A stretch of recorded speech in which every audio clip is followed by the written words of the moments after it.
Practice and procedure committee में justice Mansoor की फिर अदम शिरकत। 63 तशरीह केस में नया बेंच तश्कील। सुप्रीम कोर्ट की 3 रुकनी प्रैक्टिस एंड प्रोसीजर कमेटी का इजलास हुआ, जिसमें कमेटी के तीसरे मेंबर और सुप्रीम कोर्ट सीनियर जज मंसूर अली शाह ने आज भी शिरकत नहीं की। दूसरी जानिब जजिस कमेटी ने 63A की तशरीह के मामले पर नया बेंच तश्कील दे दिया, जिसमें जस्टिस मुनीब अख्तर की जगह जस्टिस नईम अख्तर अफगान को 5 रुकनी बेंच में शामिल किया गया। 63A की तशरीह के मामले पर कायम नया bench chief justice Qazi Faez Isa की सरबराही में कायम की गई है, जिसमें justice Aminuddin Khan, justice Jamal Mandokhail, justice Naeem Akhtar Afghan और मजहर आलम शाह खान शामिल। जराये का कहना है कि इस मौका पर चीफ जस्टिस काजी फाइज ईसा ने जस्टिस मंसूर अली शाह का नाम तजवीज़ किया। जस्टिस मुनीब ने अपने खत को रिकॉर्ड का हिस्सा बनाने की इस्तदा की, जिसे चीफ जस्टिस ने मुस्तरद कर दिया।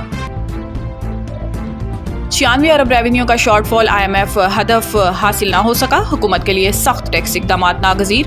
FBR ने पहली सहमाही में 2652 अरब हदफ के मुकाबले पर 2556 अरब हासिल किए। रवां माली साल के 12970 अरब रुपए के टारगेट के लिए बहुत बड़ा काम दरपेश। IMF ने मुतनब्बह किया है कि टैक्स हदफ के हसूल में नाकामी पर इजाफी महसूलात के इक़दामात पर गौर करना पड़ेगा। मुमकिन टैक्स चोरों के खिलाफ कार्रवाई के लिए मिनी बजट लाने का इम्कान है। तफसीलात के मुताबिक फेडरल बोर्ड ऑफ रेवेन्यू पहली सहमाही जुलाई ta सितंबर की मुद्दत के हदफ को हासिल करने में नाकाम रहा, जिसका 96 अरब रुपए के मार्जिन के साथ IMF से इत्तेफाक किया गया था। ताहम टैक्स मशीनरी ने सितंबर 2024 का अपना माहाना हदफ कामयाबी से हासिल कर लिया। FBR सितंबर 2024 के लिए 1100 अरब रुपए की टैक्स वसूली को छूने और अबूर करने की जानिब गामजन है, जबकि इस माह के लिए 1098 अरब रुपए का हदफ मुकर्रर किया गया था।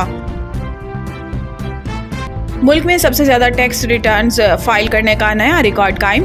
पाकिस्तान की तारीख में पहली बार सालाना आमदन टैक्स गोशवारे जमा कराने की तादाद 35 लाख से बढ़ गई। इन गोशवारों के साथ टैक्स गुजारों ने 55 अरब रुपए से ज्यादा का टैक्स भी जमा कराया। ये इंकशाफ पीर और मंगल के दरमियानी शब चेयरमैन FBR राशिद महमूद लंगड़ियाल की जेर सदारत होने वाले इनलैंड रेवेन्यू ऑपरेशंस और दूसरे टीम मेंबरान के इजलास में किया गया। विफाकी वजीर खजाना मोहम्मद औरंगजेब के मुताबिक गुज़िश्ता साल 30 सितंबर तक 16 लाख टैक्स गोशवारे FBR को मौसूल हुए थे।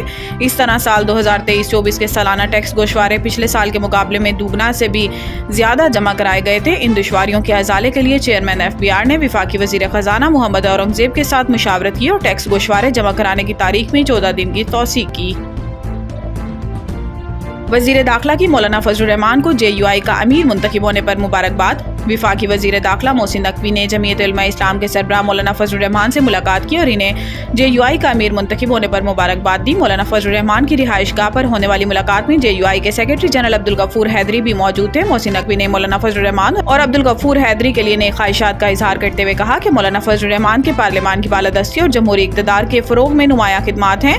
इन्होंने कहा कि मौलाना फजलुर रहमान एक ज़ीरक, मुदब्बिर और दूरअंदेश सियासी रहनुमा हैं, जिनकी क़यादत में JUI ने असूलों पर मबनी सियासत की। मोहसिन नकवी का मजीद कहना था कि मौलाना फजलुर रहमान की जमात और पाकिस्तान के लिए गरां कदर खिदमात हैं और इनका सियासत में बुलंद मकाम है।